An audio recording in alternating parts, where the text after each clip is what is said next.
The fantasy of storming into your boss's office and slamming your resignation letter on the desk. I am done. I am walking out today. Every working professional has rehearsed this scene in their head 1,000 times. 100 years ago, a 40-year-old London stockbroker actually did it.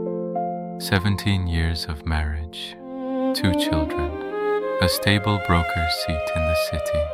One day, a single letter. I am not coming back. The Moon and Sixpence is a 100-year-old mirror held up to the global professional who, last night at the family dinner table, swallowed the words, "Think. I am going to quit," with another mouthful of food. The protagonist, Charles Strickland, is an ordinary 40-year-old man in London, 17 years at one firm, 17 years with one wife, the kind of father who, every weekend, dragged his exhausted body off the couch and poured every hour into his 2 children. Then one day, he disappears.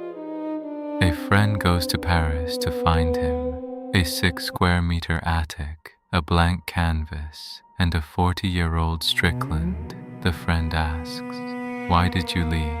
Your wife, your children?" Strickland answers in one line, "I have to paint."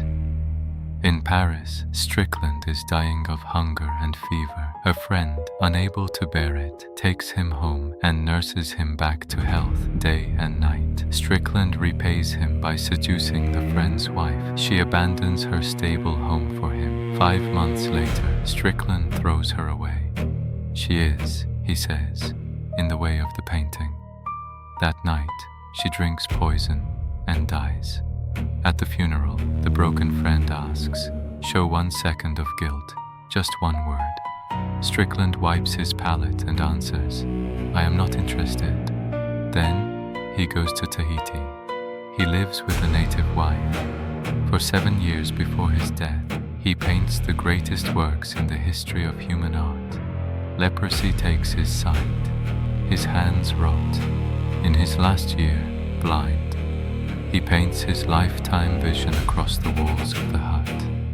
And on his deathbed, he orders her, "When I am dead, burn it all." She obeys. The greatest work in human art turns to ash. Have you ever fingered the resignation letter folded in your inner pocket and decided this morning that today you would really quit, and standing at the mortgage payment, your child's tuition, and the interest due, you swallowed it back down, quietly, as you had every morning before? Inside the resignation letter you never threw, a man you'll never become may be buried. Some men live an entire life with that buried man and grow old.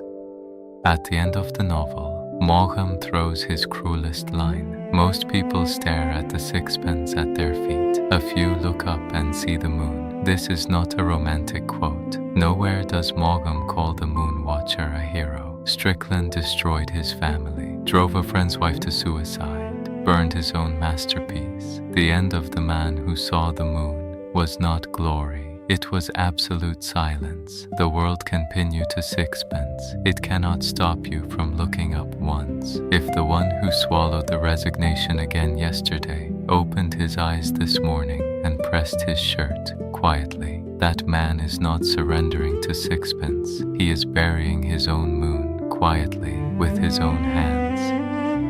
The Moon and Sixpence is short, 3 or 4 hours and you are done. I recommend the Penguin Classics edition. Once you finish it, the weight of pressing your shirt tomorrow morning will never feel the same. Next episode, Leo Tolstoy's The Death of Ivan Ilyich. A 45-year-old judge faces death and realizes his entire 30-year career was one enormous mistake. The cruelest truth buried in the shirt you pressed this morning. New classic every Monday and Friday. Like and subscribe. It genuinely helps us find the next masterpiece. Did you swallow another resignation today? Leave it in the comments.